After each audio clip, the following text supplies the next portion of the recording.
الذي خلق 7 سماوات طباقا ما ترى في خلق الرحمن من تفاوت فارجع البصر هل ترى من فطور ثم ارجع البصر كرتين ينقلب إليك البصر خاسئا وهو حسير ولقد زينا السماء الدنيا بمصابيح وجعلناها رجوما للشياطين وأعتدنا لهم عذاب السعير وللذين كفروا بربهم عذاب جهنم وبئس المصير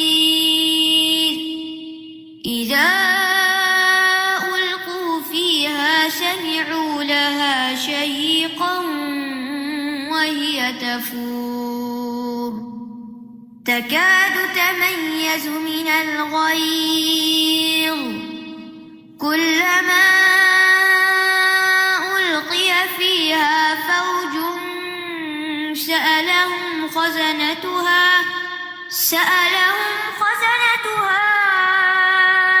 ألم يأتكم نذير قالوا بلى قد جاءنا نذير فكذبنا وقلنا ما نزل الله من شيء إن أنتم إلا في ضلال كبير وقالوا لو كنا نسمع أو نعقل ما كنا في أصحاب السعير فاعترفوا بذنبهم فسحقا لأصحاب السعير إن الذين يخشون ربهم بالغيب لهم مغفرة وأجر كبير وأسروا قولكم أو اجهروا به إنه عليم بذات الصدور ألا يعلم من خلق وهو اللطيف الخبير. کیا تلاوت سنتے ہوئے آپ نے مختلف الفاظ پر غور کیا اور ان کا مطلب یاد آ گیا یا نہیں یاد آ رہا تھا؟ حسیر میں سے حسر تھکاوٹ کا کون سا درجہ ہوتا ہے؟ 5واں درجہ ہوتا ہے. جب میں تلاوت سن رہی تھی تو جب آیت نمبر 3 میں بات آئی تھی کہ ما تری فی خلق الرحمن من تفاوت، کہ یہاں پہ کیوں رحمان کی صفت آئی، حالانکہ اس سے پیچھے العزیز اور الغفور کی آئی تھی صفت. تو یہاں پہ تو آسمان کی بات ہو رہی تھی تو یہاں پہ تو عزیز کی بات بھی آ سکتی تھی، لیکن رحمان کی صفت لا کے اللہ تعالیٰ نے بتایا دیکھو میری یہ رحمت ہے نا اللہ کی. سبحان اللہ. اور دوسری چیز جو بہت خوف آیا کہ جب کبھی ہم دیکھتے ہیں کہ وہ لاوا جو پھوٹتا ہے تو کس طرح سے نکلتا ہے، اور وہ ہم پکچرز دیکھتے ہیں کہ کیسے بہہ رہا ہے اور اتنا بے تحاشا بہ رہا ہوتا ہے، تو ایک دم وہ تفور کی کیفیت ہوتی ہے، رائٹ؟ کس طرح بار بار وہ دکھاتے ہیں ابل رہی ہے آگ اور ہر طرف وہ آگ ہی آگ اور مادہ گرم. اور وہ جہنم تو کیسی ہوگی کہ جو ریڈ کر کے اور سیاہ اور سفید کر دی گئی، اور کیا اس کا بھڑکنا ہوگا، اور کیا ہم یعنی کہ چھوٹی چھوٹی چیزیں جن کی وجہ سے ہم اللہ کی نافرمانی کرتے ہیں، کیا ہم چھوڑ نہیں سکتے ان کو؟ ہم سب اپنے بارے میں سوچیں، خود ڈیسائیڈ کریں کون سی چیزیں اللہ کو ناراض کرنے والی ہیں، کون سی چیزیں آگ میں پہنچانے والی ہیں، وہ چھوڑ دیں ان کو. استاذہ میں یہاں یہ جب تھا نا کہ للذین کفروا بربہم، تو شروع کی 3 آیتوں میں پہلے میں اللہ تعالیٰ کے مالک ہونے کا بتایا، دوسرے میں جو خالق ہونے کا بتایا، تیسرے میں مدبر، کیونکہ وہاں پہ آسمان کی بات کی گئی. تو میں اس سے ریلیٹ کر رہی تھی جب آپ کہہ رہی تھی. اور تدبر کرتے ہوئے، غور و فکر کرتے ہوئے یہ بھی ضرور دیکھیں کہ اللہ سبحانہ وتعالیٰ کی کون کون سی صفات کا ذکر آ رہا ہے اور کتنی خوبصورتی کے ساتھ مختلف آیات کے ساتھ مختلف صفات ذکر کی گئی ہیں. ابھی آپ گن سکتے ہیں کہ کل کتنی صفات آئی ہیں اس پہلے رکوع میں. دنیا میں کبھی کوئی چیز اگر رہ جاتی ہے، چھٹ جاتی ہے ہماری کسی لاپرواہی کی وجہ سے، تو بڑا ریگریٹ اس پہ ہو رہا ہوتا ہے. تو یہاں پہ جو ہے وقالوا لو كنا نسمع او نعقل، تو وہ یہ ریگریٹ کی جو ایکسٹریم فارم ہوگی کہ اس سے بڑھ کے تو ریگریٹ کے اب کچھ بھی نہیں ہو سکتا. دنیا میں تو پھر بھی دوسرا آ کے ہوپ دلاتا نہیں، چلو پھر بھی ابھی وقت ہے، ابھی زندگی ہے، یہ نہیں یہ کر لو، یہ چلی گئی چیز تو وہ فلاں چیز بھی تو ہے اس کو دیکھ لو. وہاں تو کچھ ہے ہی نہیں نا، پھر بچا ہی کچھ نہیں. زیادہ یہ عذاب کے بارے میں آپ نے بتایا نا کہ جیسے کافروں کا جو موٹے ہو جائیں گے. تو میری فرینڈ تھی، مطلب اس کا 2006 کی بھی، ہم 6 کی بات ہے، جل گئی، وہ 3rd ڈگری بند ہو گیا. تو ہم لوگ جانے کے پہلے ہم حج پہ جا رہے تھے، تو اس کو جانے کے لیے انہوں نے ہم کو اجازت دی کہ وہ دیکھیں. تو آپ یقین کریں کہ ہم جب اس کو دیکھنے کے لیے گئے تو ہم کو پورے مطلب اس میں سے دور سے دکھایا گیا، لیکن اس کا وہ ابھی تک نہیں بھولتی، وہ اتنی پھول گئی تھی، حالانکہ وہ ایک عام سے مطلب جیسے دنیا کی آگ تھی وہ، اور وہ اتنی پھولی ہوئی تھی کہ اس کے بعد میں اس کا کچھ اور دنوں کے بعد میں انتقال ہو گیا. تو وہ آج تک اس کا جو جس طرح سائز تھا تو میں آج تک نہیں بھولی ہوں اس کو. اللہ رحم کرے. جی استاذہ میں یہ سوچ رہی تھی کہ دنیا کی آگ جگہ پر کسی کو لگ جاتی ہے نا تو اس کو اگر بہت زیادہ جلا ہوتا ہے تو موت آ جاتی ہے، لیکن وہاں کی آگ سے تو موت بھی نہیں آئے گی. موت بھی نہیں. السلام علیکم. وعلیکم السلام. میں یہ غور کر رہی تھی کہ ماشاءاللہ جیسے پہلی 5 آیتیں جو ہیں ان میں اللہ تعالیٰ کی بلندی اور اللہ تعالیٰ کی صفات بیان ہوئی ہیں، اور اس کے بعد 6 سے 11 تک جو آیات ہیں ان میں زیادہ تر جہنم کی تفصیل آئی ہے. لیکن جو 12 سے 14 کی جو آیتیں ہیں ان میں جیسے اللہ تعالیٰ ایک دم اپنی بہت زیادہ محبت